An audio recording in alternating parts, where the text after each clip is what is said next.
존경하는 국민 여러분, 김진표 의장님과 동료 의원 여러분, 국민의힘 원내대표 윤재옥입니다. 우리 국민들 지금 너무나 힘들고 고단합니다. 코로나 팬데믹의 그늘로 민생 경제의 어려움이 여전하고 우리 경제의 활력도 기대만큼 살아나지 못하고 있습니다. 수도권은 과밀로 고통받는데 지방은 소멸의 위기에 신음하고 우리를 이끌어온 성장 동력마저 지속 가능성이 위태롭습니다. 저는 이 모든 위기의 뿌리에 바로 우리 정치의 혼란과 무능이 있다고 생각합니다. 거꾸로 가는 정치가 자유민주주의의 후퇴를 불러오고 우리 사회의 위기를 증폭시키고 있습니다. 올해 2월 글로벌 시사 주간지 이코노미스트 부설기관인 EIU에서 세계 167개국의 민주주의 지수를 발표한 바 있습니다. 우리나라는 2021년 16위에서 2022년 24위로 떨어졌습니다. 순위만 보고 윤석열 정부 잘못이라고 생각할 수 있지만 속내를 들여다보면 전혀 그렇지 않습니다. 우리는 정부 기능, 국민 자유 등에서는 10점 만점에 8.5점 이상의 높은 점수를 받았습니다. 우리의 순위를 끌어내린 요인은 6.25점을 받아 간신히 낙제를 면한 정치 문화였습니다. 이 아이유는 수년간 고착된 대립적인 정당 정치, 정치에 대한 이분법적 해석에서 기인한 타협 공간의 위축, 국민의 삶을 개선하는 것보다 상대를 공격하는 데 에너지를 집중하는 정치를 대한민국 정치의 심각한 문제점으로 지적했습니다. 국민이 정치의 환멸을 느끼고 공직자에 대한 신뢰를 잃고 있다. 이것이 보고서에 나온 우리 정치에 대한 평가입니다. 국회를 믿는 국민은 겨우 15%, 불신하는 국민은 무려 81%에 달해서 모든 국가기관 가운데 국회가 국민의 신뢰 최하위를 기록하고 있습니다. 우리의 후진적 정치 문화와 극단적 대립 구조가 대한민국 자유민주주의를 위기로 몰아넣고 있습니다. 최근 드러난 가짜 인터뷰 대선 공작 게이트는 우리 민주주의의 위기를 적나라하게 보여주고 있습니다. 대선 3일 전으로 정교하게 날짜를 맞춰 단기간에 검증하기 어려운 가짜 뉴스를 터뜨렸습니다. 진영 논리를 따르는 일부 언론사들은 기본적인 팩트 체크도 하지 않고 대대적으로 보도하여 가짜 뉴스의 확성기 역할을 했습니다. 만약 가짜뉴스 정치 공작으로 실제로 대선 결과가 뒤집어졌다면 이야말로 민주주의 붕괴가 아니고 뭐겠습니까? 그런데도 야당은 공정성과 독립성에 역행하는 방송법을 밀어붙이고 있습니다. 그렇게 꼭 필요한 법이면 정권을 잡았던 5년 동안은 왜 하지 않았습니까? 자유민주주의의 본질은 국민 주권의 원칙에 있고 국민 주권은 선거를 통해 실현됩니다. 선거를 방해하고 조작하는 이런 범죄야말로 자유민주주의에 대한 테러이며 국민 주권을 찬탈하려는 시도의 다름 아닙니다. 이미 우리는 김대엽 병풍 사건, 드루킹 댓글 조작을 겪었습니다. 우리 정치사에서 지울 수 없는 수치스러운 범죄들입니다. 하지만 선거만 끝나면 모두가 잊어버렸고 엄청난 결과에 비해 처벌과 책임은 가볍기만 했습니다. 이번에는 그래서는 안 됩니다. 신속하게 엄정한 수사를 통해 사태의 진상을 낱낱이 밝히고 지위 고하를 막론하고 관련자들을 엄하게 처벌해야 합니다. 정쟁의 대상으로 삼거나 진상을 은폐하려 해서는 안 됩니다. 우리 국회가 지금 할 일은 재발 방지에 힘을 모으는 것입니다. 내년 총선에서 또다시 이런 일이 발생해서는 안 됩니다. 특히 SNS를 비롯한 온라인 네트워크가 급속도로 확장되고 AI, 챗 GPT 등 첨단 도구들이 연일 새롭게 등장하고 있습니다. 가짜뉴스를 막는 일이 민주주의를 지키는 중차대한 과제가 되었습니다. 세계에서 가장 개인의 자유를 중시하는 나라인 프랑스조차 선거 전 3개월 동안 온라인 플랫폼의 허위 정보를 규제하는 정보조작 대처법을 만들었습니다. 국민의힘은 선거법 등 개정 과정에서 가짜뉴스 대응 방안을 확실하게 마련하겠습니다. 민주당도 선거의 유불리를 떠나 자유민주주의를 지키는 데 협력해 주시기 바랍니다. 최근 감사로 드러난 부동산 통계 조작 역시 자유민주주의에 대한 심각한 도전이 아닐 수 없습니다. 통계학은 원래 국가학으로 출발한 것입니다.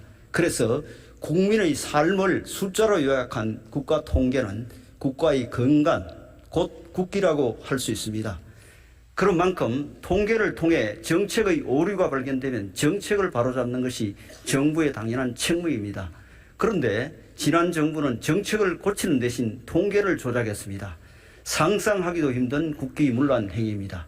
그 결과 과거 지표와의 비교 자체가 불가능하게 되어 과거 통계치는 무용지물이 되었고 국가 정책의 연속성마저 끊어졌습니다. 일방적으로 밀어붙인 부동산 정책의 실패가 통계로 드러나자 청와대가 국토교통부, 통계청, 한국부동산원 등 관련 기관을 압박해서 통계를 조작하고 설명도 왜곡했습니다. 정부가 국민이 부여한 권력을 이용해 가짜 통계와 가짜 뉴스를 생산한 것입니다. 통계 조작은 국가 경제에도 심각한 위협입니다. 국가 신용에도 치명적인 타격이 될 것입니다.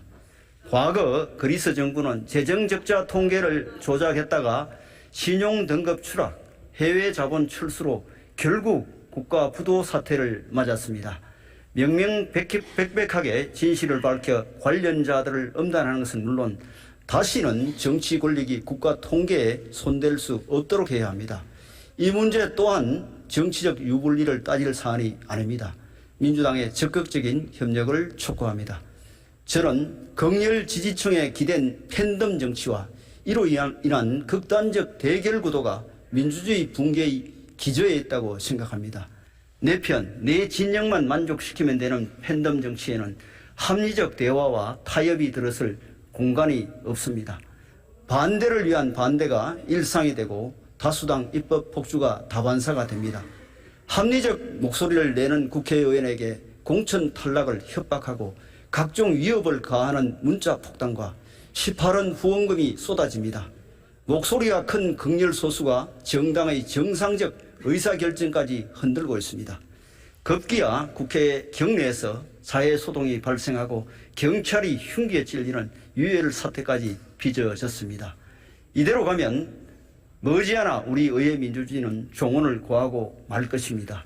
여야를 가리지 않고 공멸의 길을 걷게 되고 대한민국 민주주의가 벼랑 끝에 서게 될 것입니다. 저는 이것이 어느 한 정당만의 문제라고 생각하지 않습니다. 의회 민주주의의 복원이라는 거시적 시각에서 팬덤 정치의 폐해를 살피고 여야가 지혜를 모아 해결책을 찾아 나갑시다. 여야 동료 의원 여러분, 이런 심각한 문제들을 해결해 나가기에 앞서 이 본회의장과 우리 국회의 모습부터 스스로 바꿔 나가 봅시다. 저는 그것이 어려운 숙제를 풀어가는 첫걸음이 된다고 믿습니다. 언제부터인가 본회의장에서도 상임위 회의장에서도 욕설과 반말을 주고받는 일이 익숙한 풍경이 되고 말았습니다. 여야 의원이 같이 밥을 먹는 것도 편치 않고 공무 출장도 따로 가려고 할 정도로 소통이 끊어지고 있습니다. 낮에는 치열하게 싸워도 저녁에는 흉검을 틀어놓고 함께 나라를 걱정했다는 선배 의원님들의 그 시절이 그리울 정도입니다. 외교 안보 문제만큼은 정쟁을 최소화했던 국회의 전통도 사라졌습니다. 우리 정치의 문화가 퇴행하고 있는 것입니다. 우리 스스로 욕설과 막말부터 자제하고 여야 소통도 늘려갑시다. 정부에도 정책 설명과 입법 과제 설명을 위해 야당 의원실 문턱이 딸도록 찾아가도록 요청드리겠습니다. 국경을 넘었으면 정쟁을 멈춰야 한다는 격언처럼 외교의 작은 꼬투리를 잡아 국격까지 떨어뜨려서는 안 됩니다. 반일 감정을 선동하고 정부의 외교를 비난하며 국민을 편가르는 일도 이제 그만 멈춰야 합니다. 표만 생각한다면 반일 감정을 앞세워 일본과 각을 세우는 일보다 쉬운 일이 없습니다. 그런데도 윤석열 대통령께서 미래지향적 한일관계 복원을 결단한 이유가 뭐겠습니까? 한일관계가 악화되고 한미일 공조가 흔들리면 안보가 불안해지고 경제도 타격을 받으면서 결국 우리 기업과 우리 국민들이 피해를 볼 수밖에 없습니다.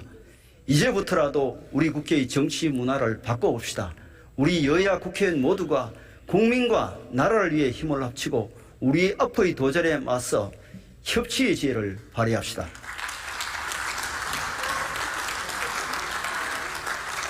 존경하는 국민 여러분, 지금 우리는 어제의 성취에 머물러 있을 수 없는 대전환의 문턱에 서 있습니다. 과거 방식에 안주하다가는 국가의 생존조차 보장할 수 없는 시대입니다. 미국과 중국의 패권 경쟁이 심화되면서 글로벌 공급망 재편이 가속화되고 있습니다. 코로나 팬데믹에서 간신히 벗어난 세계 각국은 생존을 건 경제전쟁을 다시 시작하고 있습니다. 러시아의 우크라이나 침공 장기화로 안보와 경제 전반의 불안과 위기도 점증하고 있습니다. 더 근본적으로 지리적 위치가 중요한 지정학의 시대에서 기술 패권이 국제 정치를 좌우하는 기정학의 시대로 세계의 질서가 급속하게 전환되고 있습니다. 기술 패권을 가진 나라를 중심으로 새로운 동맹이 형성되고 필수적인 고유 기술을 갖지 못한 나라는 뒤처져지고 소외되는 격변의 시대에 접어들었습니다. 변화하고 혁신하지 않고는 살아남을 수 없는 글로벌 허리케인 퍼펙트 스톰이 닥쳐오고 있는 것입니다. 위기와 기회가 교차하는 시대, 우리에게 시간이 그리 많지 않습니다. 한 걸음만 빨라도 위기를 기회로 바꿀 수 있지만 한 걸음만 뒤처지면 벗어나기 힘든 위기를 맞을 수 있습니다. 윤석열 정부는 이러한 시대적 전환을 맞아 국민의 삶을 지키고 새로운 성장의 길을 찾기 위해 모든 노력을 기울이고 있습니다. 대통령이 직접 대한민국 1호 영업사원이 되어 적극적인 세일즈 외교를 펼쳐왔습니다. 124억 달러 폴란드 방산 수출, UAE 300억 달러 국부펀드 투자 유치, 사우디아라비아 290억 달러 규모 MOU 체결, 미국과 첨단 기술 동맹 강화 등 역대 어느 정상보다 큰 외교적 성과를 만들어냈습니다.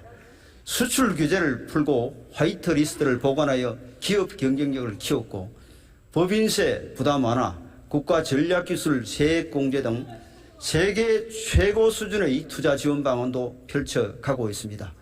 AI, 바이오, 양자, 디스플레이 등 12대 국가 전략기술을 선정하고 세제, R&D, 인력, 인프라 지원을 강화하여 기업들의 대규모 투자를 견인하고 있습니다.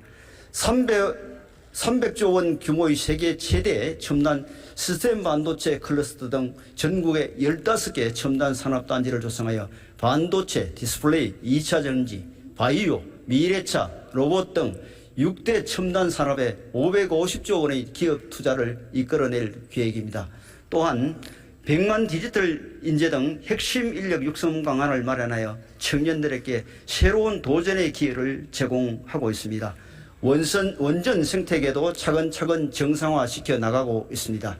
에너지 정책 방향을 재정립하여 원전 비중을 확대했고 신한울 3, 4호기 건설을 재개했습니다. 3조 원 규모 2리터 원전 수출에 이어 폴란드, 체코 등으로 시장을 확대하는 등 13년 만에 대규모 원전 수출길도 다시 열었습니다. 정부의 노력과 기업들의 분발로 2분기 순수출이 큰 폭으로 반등하면서 무역 수지가 3개월 연속 흑자를 기록했고 연간 200달러 이상의 경상수지 흑자가 전망됩니다. 수출 회복과 꾸준한 내수 회복세 유지를 토대로 하반기에 상반기 2배 수준의 성장을 전망하고 있습니다. 민생 경제 회복에도 최선을 다했습니다. 국제 유가 인상, 이상기후 등 대내외 악재에도 물가 안정에 적극적 선제적으로 대응해 왔습니다. 냉난방기와 교통비 지원 강화, 통신, 금융, 비용 경감 등 취약계층의 생계비 부담을 덜어드리는 데도 각별히 노력했습니다. 추석 명절을 맞아 역대 최대 규모로 성수품 공급을 확대했고 농수축산물 유통에 670억 원을 지원하여 장바구니 물가 안정에 노력하고 있습니다. 김영란법 시행령을 개정하여 명절 선물 금액과 범위를 확대한 결과 시장에 온기가 돌고 있습니다. 정부 출범 초 270만 호 공급 계획을 마련하는 동시에 부동산 규제 합리화, 노후 계획도시 재정비 방안을 추진하여 부동산 시장도 연착륙시키고 있습니다. 공공주택 100만 호 공급, 주거급여 확대 등 서민층 주거 안정에도 각별한 노력을 기울이고 있습니다. 전세 사기, 역전세난 등 시장 교란 행위에 적극 대응하는 한편 구조적 근본적 대책 마련에도 힘을 쏟고 있습니다. 외교의 틀도 완전히 새롭게 다져왔습니다. 글로벌 중추국가로서의 리더십을 강화하여 대한민국의 위상을 높이고 든든한 안보 외교로 국민들을 안심시키고 있습니다. 가치동맹을 토대로 한미동맹을 한 걸음 더 발전시켜 안보, 산업, 과학기술, 문화, 정보 등 다양한 분야의 동맹으로 확대해 나가고 있습니다. 워싱턴 선언을 통해 한미 확장 억제를 획기적으로 강화하였고 북핵과 미사일에 대응하는 한미 핵 협의그룹 NCG를 출범시켜 공동대응과 전략기획 능력을 진전시키고 있습니다.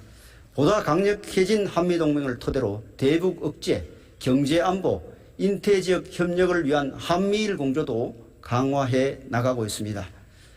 보편적 가치를 공유하는 국가들과 국제연대를 강화하는 한편 공급망과 첨단 기술 분야 경제안보 협력도 다져나가고 있습니다. 대한민국 대통령 최초로 나토 정상회의에 참석했고 유엔 총회 기조연설, 제2차 민주주의 정상회의 공동개최 등을 통해 자유, 평화, 변형의 보편적 가치와 국제 질서를 견인해 왔습니다. 북한 인권 문제도 적극적으로 공론화하였습니다. 역대 정부 최초로 북한 인권 보고서를 공개했고 유엔의 북한 인권 결의안 공동제안국으로 복귀했습니다. 납북자와 억류자 문제 해결을 위한 국내 협력도 강화하고 있습니다. 그런데 현재 중국에 억류되어 있는 2,600여 명의 북한 이탈 주민들이 북중 국경이 다시 열리면서 북한으로 송환될 위험에 처했습니다. 대규모의 참혹한 인권 탄압이 우려됩니다. 이들이 석방되어 대한민국 및 제3국으로 자유롭게 이동할 수 있도록 정부와 국민의힘은 최선을 다하겠습니다. 야당의 협력을 기대합니다. ODA 규모도 전략적으로 확대해 나가고 있습니다. 인도태평양 전략 및 부산 이니셔티브와 연계하여 권역별, 분야별 전략을 수립 추진하고 있으며 글로벌 현안 해결을 위한 기여도 확대하고 있습니다. 내년 OD 예산도 36.5% 증가한 6조 5천억 규모로 설정하였습니다. 국제사회에 보답하는 차원을 넘어 대한민국의 국제적 위상을 높이고 우리 기업들과 청년들의 해외 진출을 확대하는 교두보가 될 것입니다. 여야 동료 의원 여러분, 지금 세계 각국의 의회들은 국가 혁신에 박차를 가하고 있습니다. 미국 의회는 첨단 분야의 경쟁력을 강화하기 위해 막대한 예산을 투자하여 핵심 기술 발전을 이끄는 동시에 경쟁국을 견제하고 동맹국의 협조를 강화하는 미국 혁신경쟁법을 제정한 바 있습니다. 독일, 일본, 호주 등 세계 여러 나라 의회들 역시 기술 접근과 기술 안보 강화를 위해 재정적, 정책적 지원을 급격히 늘려가고 있습니다. 그런데 우리 국회는 어떻습니까? 반발자국이라도 경쟁국들에 앞서려고 노력하기는커녕 소모적인 정쟁으로 소중한 시간을 허비하고 있지 않습니까? 우리 국회가 앞장서서 낡은 제도와 잘못된 관행을 바로잡고 대한민국이 나아갈 새로운 비전을 제시해야 합니다.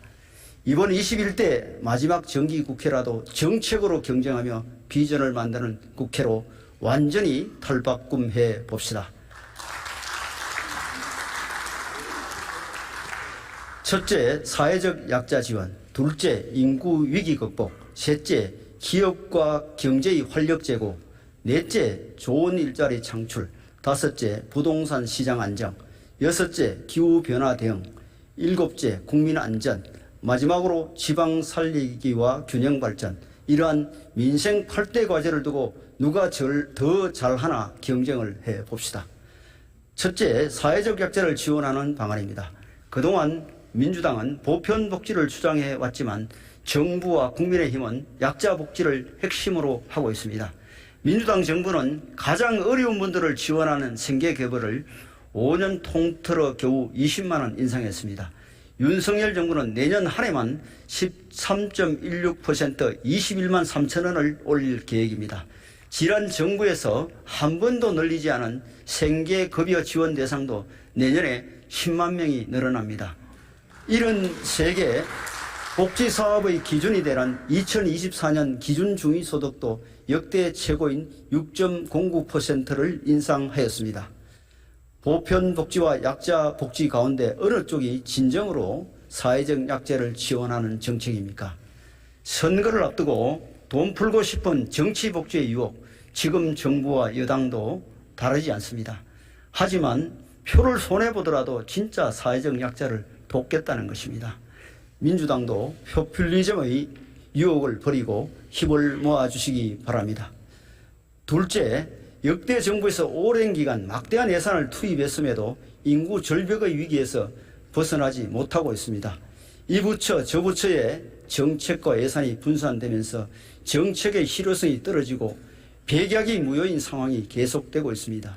먼저 국회 인구위기 특별위원회부터 상설하여 국회의 논의를 내시로 할 것을 제안합니다.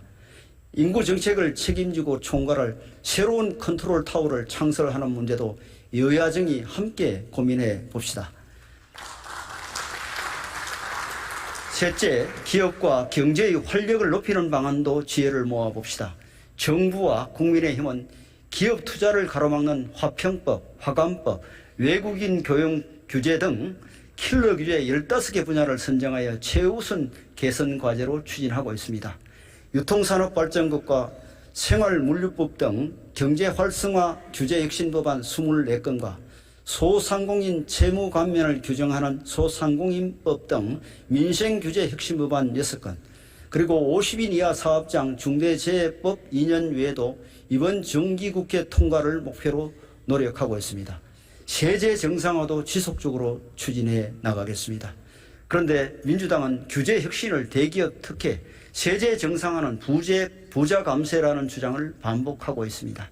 지난 정부의 세금 폭탄과 첩첩의 규제로 우리 경제가 망가졌는데도 이제 민주당도 시각을 바꿔야 합니다.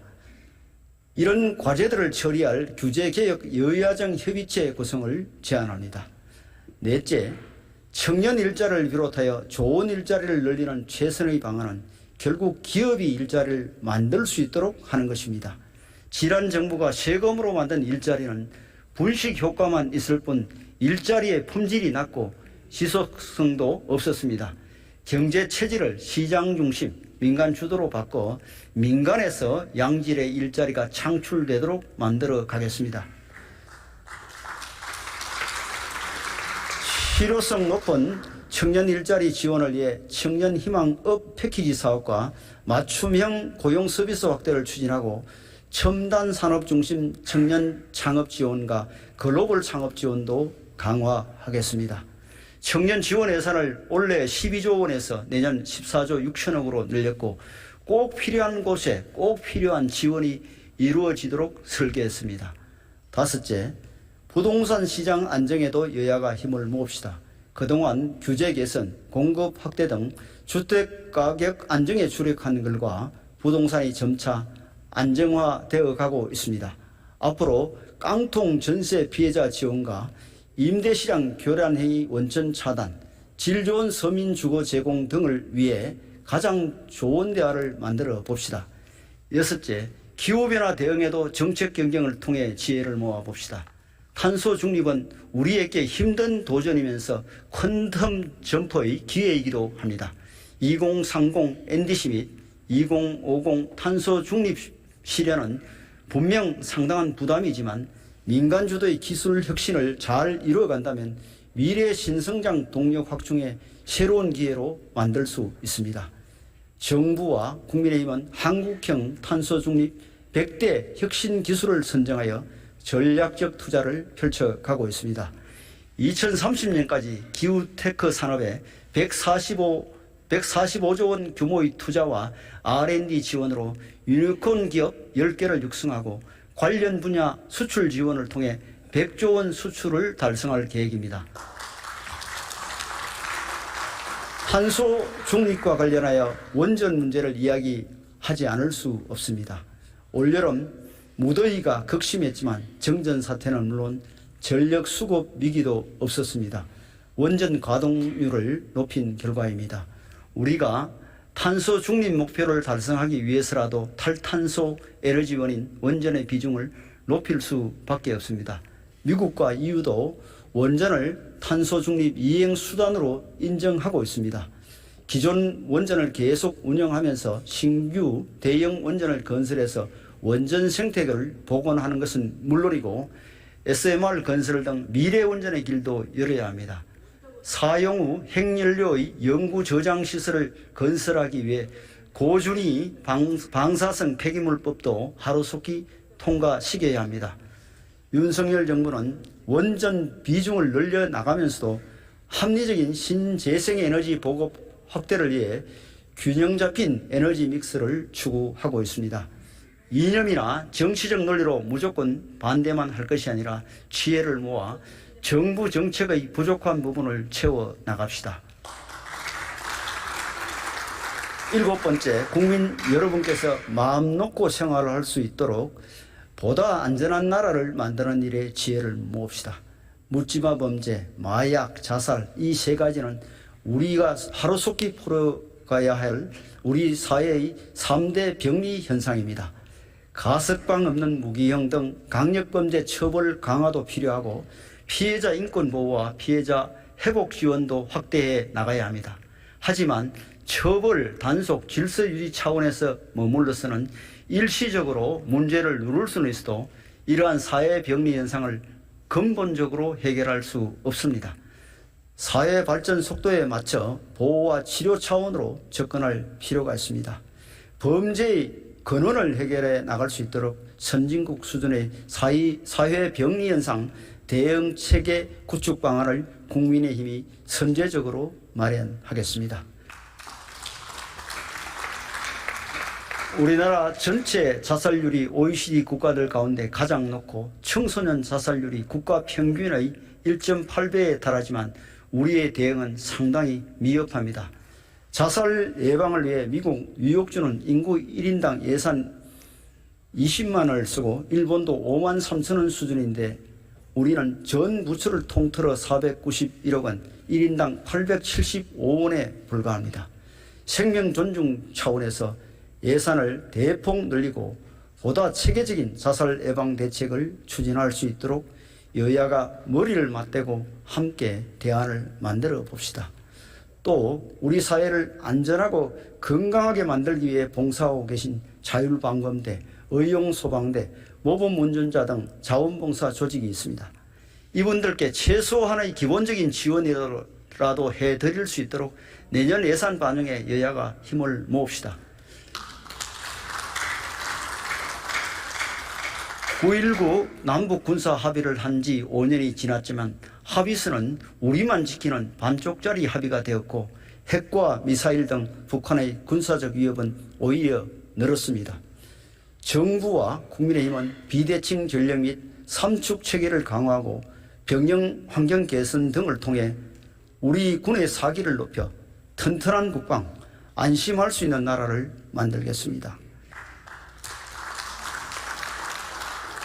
8째, 지방을 살리고 균형 발전을 이루는 일에도 힘을 모읍시다.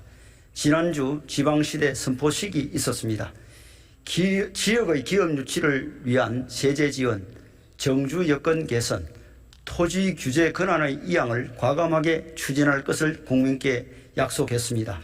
말로만 지방을 외쳤던 역대 정부의 전철을 밟지 않겠다는 강력한 의지도 표명했습니다.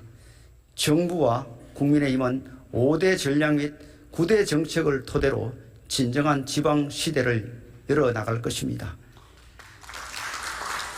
이를 위해 국회가 반드시 협력할 일이 있습니다. 바로 지방투자촉진법입니다. 지방투자촉진법은 기회발전 특구 특례 제도를 도입하여 지방투자의 걸림돌이 되고 있는 규제를 면제하고 기회발전 특구 투자 기업들에게 실효적인 세제 혜택을 주는 법안입니다. 지방 시대를 열어가는 것은 여야 공통의 과제인 만큼 민주당도 적극적으로 협력해 줄 것을 요청드립니다. 존경하는 국민 여러분, 여야 동료 의원 여러분, 사회 갈등 해소와 국민 통합은 정치 본연의 임무입니다. 그런데 우리 국회가 지금 그 역할을 제대로 하고 있습니까? 저는 심각한 노사 갈등을 풀고 노동시장을 개혁하는 일부터 우리 국회가 책임을 다해 해야 한다고 생각합니다. 1987년 10월 아일랜드는 사회연대협약을 맺었습니다. 이 협약은 정부와 여당이 아닌 제1야당과 최대 노조의 대표의 공동 제안으로 이루어졌습니다. 제1야당 게1당 대표였던 앨런 듀커스는 정부 여당이 올바른 방향으로 간다면 핵심 사항에 반대하지 않겠다. 정부 정책이 길에서 이탈하거나 함정에 빠지지 않게만 하겠다는 연설로 아일랜드 개혁의 돌파구를 열었습니다. 일자리 먼저 임금은 그 다음이라는 원칙으로 임금 시장을 억제하고 노동시장 유연성을 높여 나갔습니다. 그 결과 아일랜드는 애플, 인텔, 마이크로소프트, 구글 등 첨단 기업 유럽 본부를 유치하여 유럽 소프트웨어 시장 60%를 점유하는 성과를 거뒀고 20대 글로벌 제약 기업 가운데 19곳을 유치하기도 했습니다. 당연히 질 좋은 일자리가 크게 늘었고 유럽에서 가장 잘 사는 부자 나라가 되었습니다. 우리 야당, 우리 노조가 이런 위대한 결단까지는 아니더라도 정부의 노동개혁에 협력해 주실 것을 부탁드립니다. 국민의힘은 노조 운영의 투명성을 높이고 채용 절차를 공정화하는 노동 현장 정상화 법안들을 이번 국회에서 추진할 계획입니다. 현재의 노동 관련 제도 대부분은 노조가 힘없고 사회적 약자이던 시절 노동자의 권리를 보호하기에 만들어진 것들입니다. 힘의 균형이 역전되어 노조가 우리 사회의 힘센 권력이 됐는데도 제도와 관행은 거의 바뀌지 않았습니다. 낡은 제도와 관행들이 부정과 부패의 원인이 되고 청년 일자리 확대에도 걸림돌이 되고 있습니다. 노동개혁 없이는 산업구조개혁도 청년 일자리 창출도 요원합니다. 그런데도 야당은 이를 노조 탄압 반노동이라고 주장하면서 불법 파업 조장법, 민주노총 방탄법인 노란봉투법을 밀어붙여 거대 노조를 절대 권력으로 만들려 하고 있습니다. 대한민국과 청년들의 미래를 생각해야 합니다. 노동개혁 과제를 더 이상 미루지 말고 이번 정기국회에서 치열하게 논쟁해 봅시다. 학생 인권과 교권의 갈등을 빚는 학교 현장의 문제를 푸는 일도 국회가 더 관심을 가지고 노력을 기울여야 합니다. 교단에서 존경받아야 할 선생님들께서 온갖 고통에 시달리다가 안타깝게 유명을 달리하셨습니다. 교권보호는 단순히 교사의 권리를 넘어 우리 사회를 지킨다는 차원에서 접근해야 합니다. 학교의 자정기능이 무너지고 사회가 학교 담장안을 들여다보기 시작하면 우리 사회의 기본이 무너지게 됩니다. 이 문제에는 여야가 있을 수 없고 학생 인권, 교사 인권으로 편 가를 일도 아닙니다. 갈등적 요인을 먼저 생각하기보다 자정기능 회복 차원에서 접근할 필요가 있습니다. 교권사법을 이번 국회에서 합의 처리하는 것은 물론 부족한 부분을 계속 보완해 나가고 무분별한 아동학대 신고를 막는 아동학대 처벌법 개정도 서둘러 추진해야 합니다. 무엇보다 학교 정상화를 위한 국민적 컨센서스를 이루는 일에 여야가 힘을 모아 노력해 나갑시다. 후쿠시마 원전 오염수 방류 문제도 이제 야당이 대응 방향을 바꿀 때가 됐습니다. 오염수 방류가 반가운 우리 국민이 누가 있겠습니까? 국민들의 불안한 마음을 정부와 여당이라고 모르지 않습니다. 하지만 어떤 주장을 하든 과학적이고 합리적이어야 하고 지켜야 할 선이 있는 법입니다. 지난 11일 1차 방류가 끝났지만 우리 해양 시료 분석 결과는 물론 수산물, 선박 평형수, 해수욕장 등 모든 조사 대상에서 아무런 문제가 없었습니다. 직접 영향을 받는 미국, 캐나다와 태평양 국가들도 방류에 반대하고 있지 않습니다. 그런데도 끊임없이 국민 불안과 갈등을 부추기고 해외에까지나 비과학적 주장을 반복하는 것이 도대체 누구에게 도움이 되는 일입니까? 노량진 수산시장, 대형마트, 전통시장의 수산물 매출은 오히려 늘었고 횟집들의 장사에도 영향이 없다고 합니다. 국민 대다수는 국제사회와 정부를 믿고 일상을 유지하고 있습니다. 집권 여당 원내대표로서 국민 여러분께 진심으로 감사드립니다.